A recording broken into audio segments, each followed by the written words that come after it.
Rural Americans deserve access to the best of what our nation has to offer, especially health care. Across every state and every community, America's rural hospitals are the first line of defense, protecting our families, neighbors, and loved ones. No matter where you live, hospital care doesn't clock out. They're there 24 hours a day, 7 days a week, 365 days a year. Each year, America's over 5,000 hospitals care for millions of patients, providing 24/7 emergency care, delivering babies, cancer treatments, and other life-saving care that patients rely on. Behind every one of those patients are doctors, nurses, and caregivers working tirelessly to keep people healthy and safe. Hospitals are our community's lifelines. They employ our neighbors and keep our families healthy. But now, some in Congress are threatening access to care. Tell Congress, protect patient care to keep America strong. Don't cut rural health care.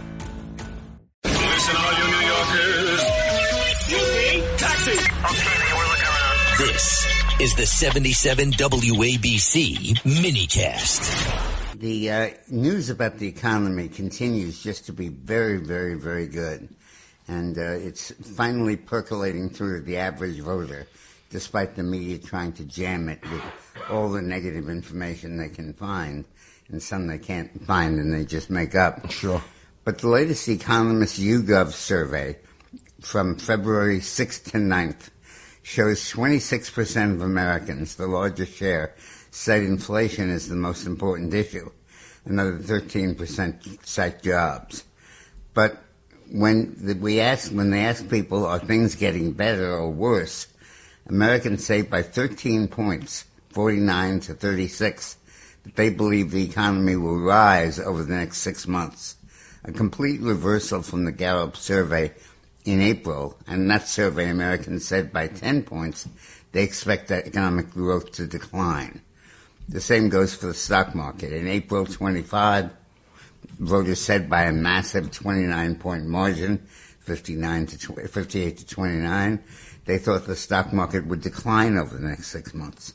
Now Americans say by 2 to 1, 50 to 25, they expect stocks to rise over the next 6 months. The inflation numbers for July 26 look a lot better than they have looked in the Biden era, moving from December 26 to mid-27, unbelievable, indicating a real slowdown, if not the end, of inflation. In fact, the government has calculated that given the rise in wages and the decline in inflation, real income, that is after inflation income, is actually up for the first time. You know, Dick, we always talk about how we get this type of message out because our audience, you know, we're preaching to the choir. I think right here is where we all, the people that are listening right now, need to talk about this more to get it out. This is what's not going to get out, and this is what we need for the midterms. I think people just really need to just speak what you just said. Yeah, they need to share their own personal experiences. Right. The cost of eggs is down 30%. The gasoline is down from in the $4 range to the high $3. Right. In other words, my point that I'm making is the only way this is going to get out to, let's say, swing voters, independents, people that aren't listening to conservative, is if people talk about it when they go to a restaurant or when they go out and they talk to their friends that they think are in the middle. This has to be talked about. That's what I'm getting at. Just as I predicted that Trump would run in 24, carry all the swing states, and win the popular vote, I now feel able to predict that he will win the midterms, taking both the House and the Senate. He'll shatter the century-long tradition that the president's party loses the midterms. In 1998, the Republicans overreached in the Lewinsky scandal, alienated the public by trying to impeach Clinton, and then the Republicans kept Congress. And in 2002, in the aftermath of 9/11, they also kept Congress because of 9/11. But it's going to happen again. Both houses will stay Republican. Why? The economy is doing very well. Very little inflation and 4% growth. Peter Navarro even predicts 5% growth. The University of Michigan reports increases in consumer confidence for each of the past 4 months. And that's not really an economic statistic, it's a public opinion statistic. Democrats are committing suicide by trying to stop the funding of ICE, insisting on emasculating it with warrant requirements and endangering its agents by banning face masks. Trump has done the near impossible, reducing violent crime by deporting the criminals. Trump seems determined to exert military power without entanglements. Decapitation strikes aiming squarely at the Ayatollah. Bombing, economic pressure are the way to go in Iran. Don't invade a country of more than 90 million people. And don't forget no scandals at the federal level and a continued focus on massive welfare fraud in Democratic states like California and Minnesota. So for all these reasons, I think 2026 will be another good year for Trump. Now, is Roxana on? Is Roxana on the line there, Matt? Is Roxana on the line? Okay, so we'll jump over. Okay, we'll come back to her in a minute. Uh-huh. Now, the Supreme Court invalidated Trump's tariffs, but only because of the statutory justification he used for them. Under other jurisdiction, using other statutes, Trump can continue to impose the tariffs. Trump's rationale was that tariffs were necessary to stimulate the economy. But the good news is that very similar tariffs could be levied by a president under Section 232 for national security, 301 for unfair trade practices, 201 safeguards, and Section 122 balance of payments surcharges, Section 338 retaliatory duties, and so on. So there's at least 4 or 5 other sections to go to. In the interim, the president could use full IEEPA embargoes. Which is International Emergency Economic Power Act. And that's been limited by the Supreme Court. But the interesting thing about the court decision is it did not say embargoes were wrong. It simply said tariffs were wrong under this statute. So you can tell a country you can't sell anything in the United States. There's a complete embargo on you. And that's legal. On the other hand, if we say we're going to tax you 25%, that's illegal. And the president could do that without Congress? Yep, absolutely. So the president should use the full IEEPA embargoes while due diligence is performed under other explicit tariff statutes. Block trade, if necessary, with countries who are harming America, while the new tariffs are drawn up and go through the process Congress laid out. Then Congress should revise the IEEPA to explicitly restore tariff authority for the president. The implication at the moment is that a president can just suspend all trade with a sanctioned country under IEEPA, but not levy tariffs to achieve similar goals. It's ridiculous, the Supreme Court decision. The court's basically saying that tariffs are not an exercise of foreign policy, and they concede that the president has complete control over foreign policy, but say that tariffs are not an example of that, like a declaration of war would be, but a tariff is not. And as a result, it so circumscribes the president's power, renders him increasingly harmless to other nations. But fortunately, there are 4 or 5 backup provisions that can be used for the next year while Congress gets its act together and comes up with other ways to impose the tariffs. Where'd you get that from? Was it Navarro that told you about this extra stuff? I don't know where I got it from, but it's very clear. Right. The other alternatives can be used here. Good. Now, there's a very interesting proposal that's floating around, and the rumor is that Trump may want to use the idea to expand the idea of Trump accounts. That are the accounts babies have, where you put them in the fund the day they're born. $1,000. Yeah, and it multiplies as their life goes on. Right. He may want to expand that idea by allowing young workers to put some or all of their payroll tax payments into a personal account where the money is invested in an index fund of 60% stocks and 40% bonds. The plan would overnight turn a tax for workers into an investment fund that earns much higher returns. So this would be what they would pay in tax anyway? Is that what you're saying? Yeah, no, it has no effect on the taxes.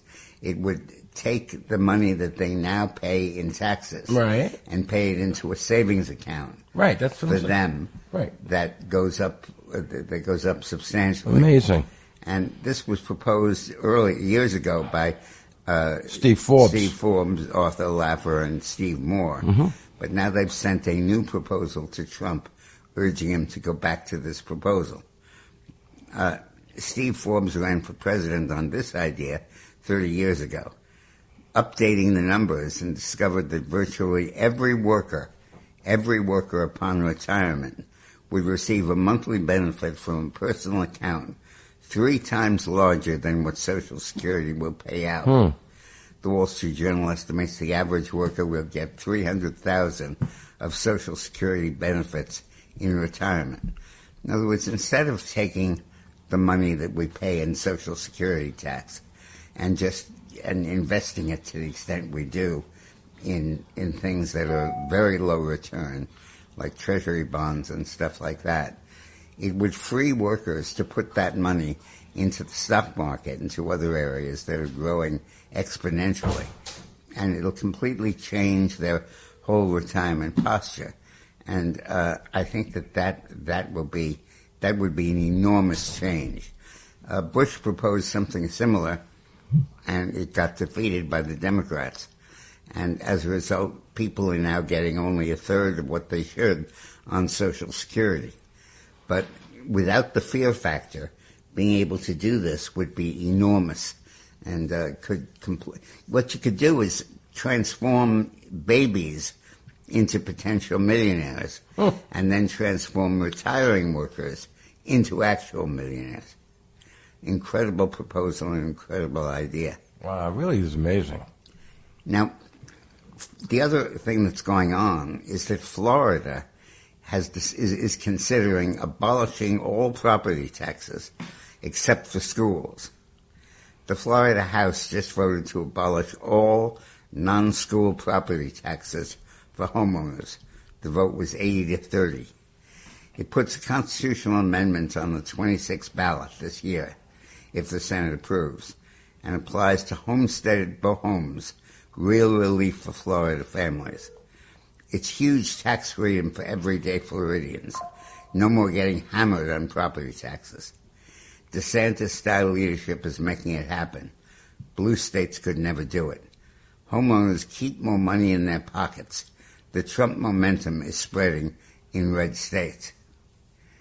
It's amazing, isn't it? It is. Is Roxana around? No, she's looking for her phone. Okay, good. All right, we'll do her after the break. Peter Navarro. Yeah. Want to talk about Peter? This is great. Peter Navarro says data centers must pay their own way. We spoke about this a couple of weeks ago. Dr. Navarro, this is him speaking. What needs to happen? He's talking to Maria Borderomo. Maria, is that all of these data centers data center builders, Meta on down, need to pay for all of the costs. Emphasize on that. They need to pay, not only pay for the electricity that they're using on the grid, but they have to pay for the resiliency that they're affecting as well. They need to pay for the water, so there's action here going forward where we force them to internalize the cost. You can't be a Luddite like Bernie. I mean, Bernie's one of the great Luddites, but whatever you have to do is to make sure the American people are not hurt. So, and Maria was saying something like rob, replicate, and replace, but that's something else. Yeah, then he go on. The AI centers are imposing a tremendous external costs that are now being absorbed by the American taxpayer. And that's wrong, or the American ratepayer. Or the community, the local community people. You see your electric bill rise dramatically. And it's not that you turned the air conditioning on too high or that you used it for too long. It's that there's a data center a couple of miles away from you that's eating up all the electricity that should be going to your house. And what Navarro is saying, that as part of trying to control the cost of living, you tell a data center, bring your own electricity, bring your own water, bring your own power. And that's the right way to do it. Navarro's also saying we're in the best economy since '98. Navarro, absolutely. This is him speaking again. It's the perfect Trump economy in 2026. It's what we call gridlock economy. The last time we saw what we're seeing now. Goldilocks economy. Oh, right. Goldilocks. Right. Sorry about that. And we're seeing now we haven't seen this since '98. And, right, we're seeing stock markets over $50,000. That's Wall Street. But we're also seeing the rising real wages. That's Main Street. We're seeing a return to manufacturing. We're seeing strong growth. And it's all happening in a disinflation environment, where I like that, a disinflation environment where we're at or near Fed target. We're near Fed target, and it's really extraordinary what's happening, Maria. This is him speaking again to Maria. You and I, your day job during the work week, and at these micro indicators, wait a second. You and I, your day job during the week is looking at these macro indicators. We've had the job report come in with blowout numbers. We had the ISM manufacturing index, which is dear to my heart because I'm the Council for Trade and Manufacturing. That's showing a very robust final jump in manufacturing CPI, as you just reported. Look, and this is happening because of tariffs, not in spite of them, as the critics would say, because if there's any tariff inflation, it would show up in the core. It's simply not doing that. So everything is hitting on all major cylinders, and the best is yet to come. What an amazing statement about the economy. Right. From Navarro, who knows exactly what's going on. I like that he uses inflation-free environment. Yeah. I love that. He is, and it is amazing.